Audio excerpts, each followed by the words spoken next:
Libra, thanks for stopping by, and let's dive into your December astrology forecast. We begin December with Mars in Capricorn, but by the 4th it goes into Aquarius, an air sign, and it's inspiring a part of your chart, an angle to your sun sign that says, hey, put energy and effort into things that you love to do. We call that our hobbies. We call that whatever brings you joy. And it's also about romance in your love life. And you can find different friends come into place. It can get a little bit tricky. There might be someone who's a friend that wants to be more than a friend. You know, the borders could get what are the borders and the boundaries around friendship and love? The full moon is on the 6th, and it's in Gemini. And it's a very strong energy of going out and connecting with other people, having fun, a lot of choices. So you will find that as you're reaching towards the full moon, even on Friday the 5th, the energy of the full moon is in play.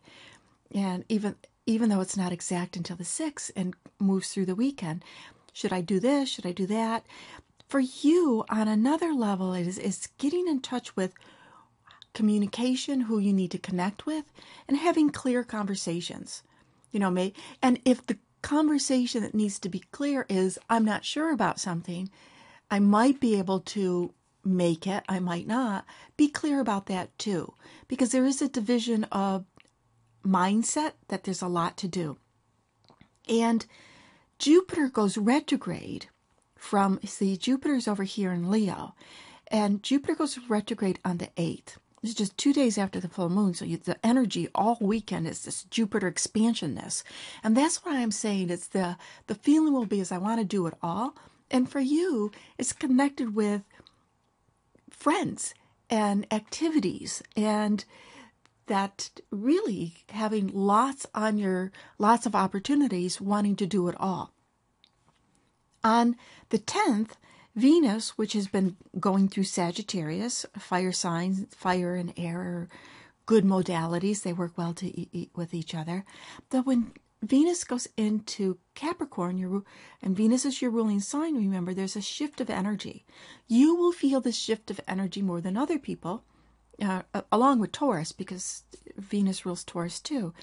That the shift goes from, hey, let's go out and have fun, no limitations, let's travel, to, hey, where's the respect? Where's time management?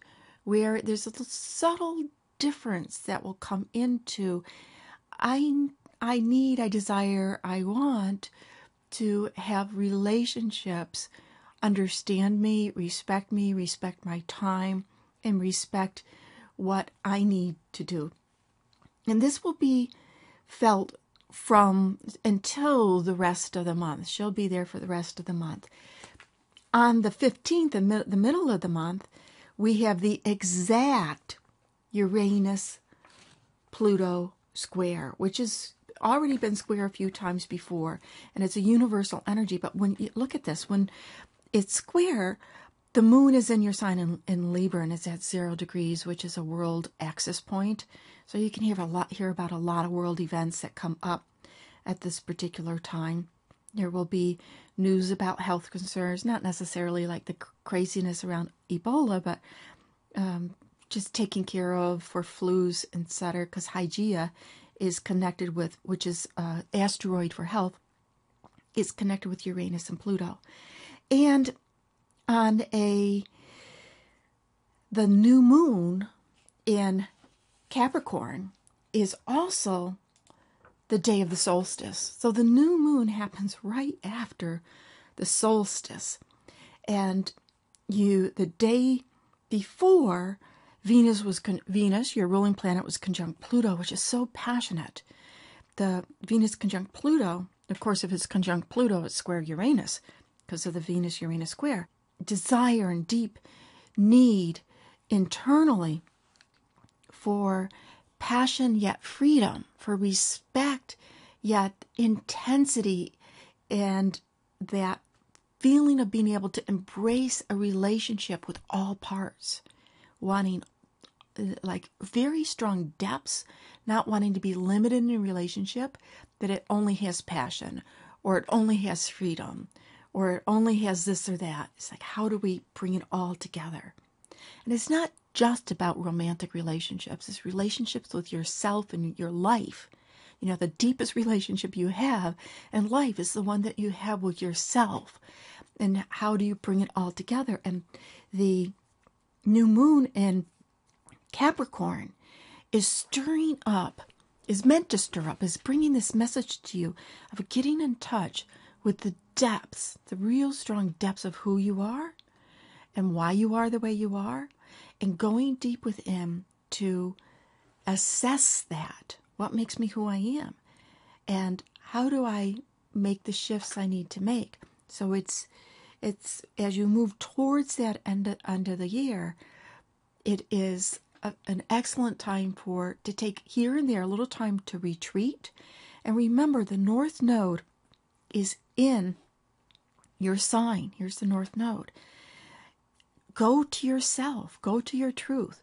Starting at the solstice, the new moon in Capricorn, to look towards 2015 with what you want to bring back into balance, what you want to bring into your life. The big news of December is Saturn, which has been in Scorpio for the last couple of years. It's going into Sagittarius. And the shift from, and on some level you could say, oh, you know, thankfully it's going into Sagittarius, because it's been being in the sign in front of you the message was, get your finances in order and do what you need to do in order to have an abundant life and not have money hold you back from what you want to do. So now that it's moving out of Scorpio, you may find that subtle shift of more freedom. And part of that will come with, now, of course, it moves from one place, it goes into another, right? It moves into an area that says, be able to communicate what you need, which goes back, and this is just personal for you, it goes back to how the full moon energy that started. So Saturn, when Saturn shifts into Sagittarius, it goes back to remember that full moon energy when you had the 3 planets in Sagittarius and the moon in Gemini, about communication. Being able to communicate what's on your mind in a truthful way where you are being authentic to who you are and what needs to be said is vital. This is, the universe is saying, it's really vital in order for you to be able to fulfill these desires and the grounding that you are putting into place for 2015. And to get an overlook of 2015 for you, visit your 2015 video. I thank you very much for listening, and extra thanks for subscribing, being a subscriber, and sharing.